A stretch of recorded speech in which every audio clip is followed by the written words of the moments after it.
Hello guides, এই দেখো আমার পুকুরের চতুর্ধারে দেখো অ্যালবেস্টার দিয়ে ঘেরা। এই দেখো পুকুরে মাছ খেলা করছে, মাছ খাচ্ছে, পুকুরে খেলা করছে। আর এই দেখো পুকুরে অ্যালবেস্টার দিয়ে চতুর্ধারে ঘেরা। এরকম দেখো এই যে বেগুন গাছ, এই যে আমার এটা একটা বেগুন গাছের বাগান। এই গাছটা বড় হয়ে গেছে।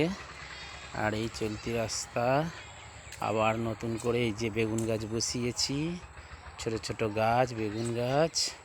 তারপরে এই আমার ঘর, এটা ঘরের পেছনের ব্যালকনির পেছনটা প্লাস্টার করা হয়নি।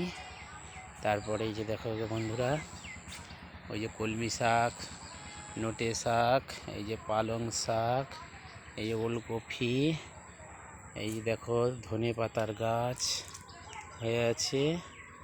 তারপরে এই যে দেখো এখান থেকে বাথরুমে যাওয়ার রাস্তা, এই যে আমার স্নানের ঘাট, এই ঘাট।